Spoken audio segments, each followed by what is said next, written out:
Today we are going to start a new poem that is London written by William Blake. This poem published in 1794. ये जिस collection में publish हुई थी उसका नाम है सॉन्ग ऑफ एक्सपीरियंस। इस पोइम में विलियम ब्लैक 18 सेंचुरी के लंदन के बारे में बात करते हैं कि जो इंडस्ट्रियल रिवॉल्यूशन था वो अपने पीक पर था। इस कारण लंदन को बहुत सारी प्रॉब्लम्स को फेस करना पड़ा। जो छोटे बच्चे थे उनके पास चिमनियाँ साफ़ करवाने का काम करवाया जाता था और जो वहाँ की यंग लड़कियाँ थी उनको प्रोस्टिट्यूट का काम करना पड़ता था और इस वजह से सेक्सुअल ट्रांसमिटेड डिजीज़ सिफिलिस बहुत कॉमन थी और चर्च करप्ट था। जो प्रीस्ट थे वो अपने बारे में सोचने लग गए थे। सो विलियम ब्लैक इस पोइम के थ्रू 18 सेंचुरी के लंदन के कंडीशन के बारे में बताते हैं। अब हम पोइम के टेक्स्ट को देखते हैं जो कुछ इस तरह है। पोइम में टोटल 4 स्टेंजा है, हर स्टेंजा में 4 लाइन है। इसमें पोइट ने फर्स्ट पर्सन का यूज़ किया है। अब हम पहले स्टेंजा को देखते हैं। I wonder through each charted street near where the charted Thames does flow. जो राइटर है वो एक स्ट्रीट में घूमता है, उसके पास में ही एक थेम्स रिवर है। स्ट्रीट और थेम्स से पहले चार्टेड वर्ड का यूज़ किया गया है, उसका मतलब है control by government and law. इसका मतलब उस टाइम लंदन में सब कुछ गवर्नमेंट के कंट्रोल में था, इवन स्ट्रीट एंड रिवर्स भी।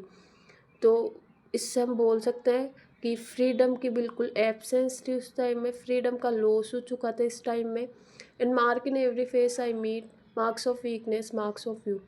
और उस स्ट्रीट में घूमते वक्त राइटर बहुत सारे लोगों से मिला। उनको हर किसी के चेहरे पे क्या दिखाई दी? वीकनेस दिखाई दी, मुसीबतें दिखाई दी। वीकनेस क्यों दिखाई दी? क्योंकि लोग एक टाइम का खाना भी नहीं मिल पा रहा था लोगों को। इतनी पॉवर्टी थी उस टाइम लंदन में और हर किसी के चेहरे पे मुसीबतें थी। ऑब्वियसली अगर आपको एक टाइम का खाना भी नहीं मिल पा रहा है, आप अपनी ज़रूरत की चीज़ें नहीं खरीद पा रहे हैं, आपको अपनी ज़रूरतें पूरी नहीं कर पा रहे हैं, तो मुसीबतें होगी। अब हम सेकंड स्टेंजा की ओर चलते हैं। In every cry of every man in every infants cry of fear. Infant का मतलब होता है शिशु। जो पोइट है उसको हर आदमी और जो शिशु है उसकी आवाज़ में एक फियर सुनाई देता है। In every voice in every man, her voice में उसे एक बंधन सुनाई देता है। इसका मतलब है कि उनको किसी के द्वारा कंट्रोल किया जा रहा था। उस टाइम को लोगों को फ्रीडम नहीं थी बिल्कुल भी। उनको किसी के द्वारा बिल्कुल कंट्रोल किया जा रहा था। वो बोलेगा वो वैसे ही करेंगे लोग। The mind forged manacles I hear. और मैनिकल्स का मतलब होता है हथकड़ी, ठीक है। माइंड फोर्स का मतलब क्या हुआ कि ये मैनिकल्स का मतलब ये ऐसे नहीं है कि लोगों के हाथों में हथकड़ी है।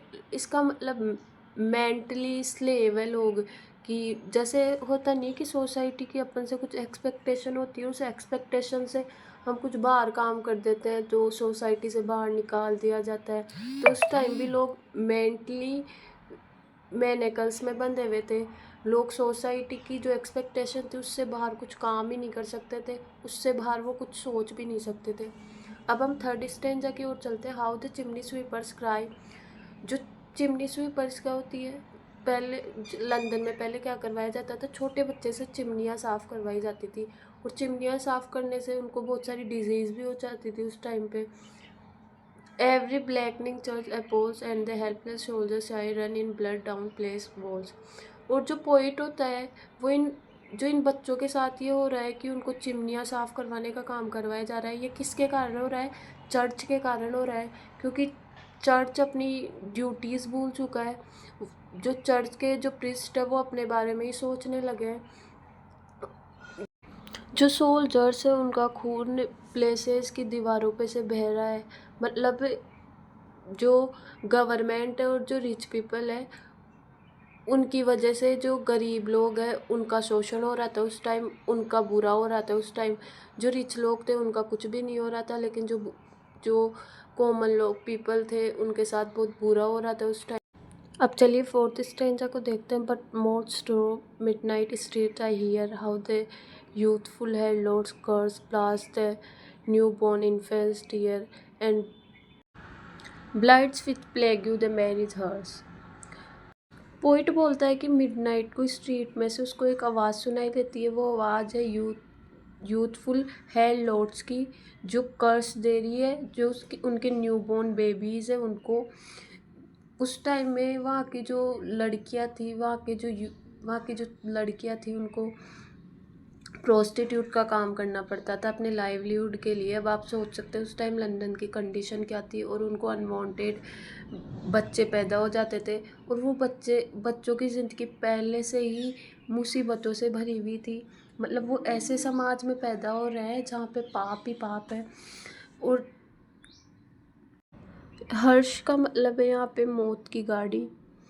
मतलब मेरी जो उसको मौत की गाड़ी से कंपेयर किया गया है। मौत की गाड़ी से कैसे कंपेयर किया गया है कि मतलब इन लड़कियों के साथ जो सेक्सुअल एक्टिविटी करते थे, जो रिच पीपल, जो उनकी वाइफ्स होती थी, मतलब अब वो तो उन लड़कियों के साथ सेक्सुअल एक्टिविटीज़ कर रहे हैं, तो वो अपनी वाइफ्स को धोखा दे रहे होते हैं एक तरीके से। इसलिए उनकी मैरिज को हर्ष कहा गया है। हर्ष का मतलब होता है मौत की गाड़ी। उनकी मैरिज को मौत की गाड़ी इसलिए कहा गया है क्योंकि वो किसी और के साथ सेक्सुअल एक्टिविटीज़ में इन्वॉल्व है, और वो अपनी वाइफ्स को धोखा दे थैंक यू रहे हैं। फॉर वॉचिंग माई इसलिए चैनल। उनकी शादी अब बची नहीं है, इसलिए उसको हर्ष कहा गया है, मौत की गाड़ी कहा गया है कि उनकी जो मैरिज है उसकी मौत हो चुकी है। मतलब उनकी शादी अब ख़त्म हो चुकी है। आई होप कि आपको ये वीडियो पसंद आया होगा, और मैं अगली बार और मेहनत करूँगी और आपके लिए और अच्छा वीडियो बनाने की कोशिश करूँगी। Thank you for watching my channel. अगर आपको वीडियो पसंद आया तो लाइक कीजिए, और अगर आपको वीडियो पसंद नहीं आया तो प्लीज़ मुझे कमेंट में बताइए। मैं और अच्छा करने की कोशिश करूँगी। आपको क्या कमी लगी मैं उसको सुधारने की कोशिश करूँगी।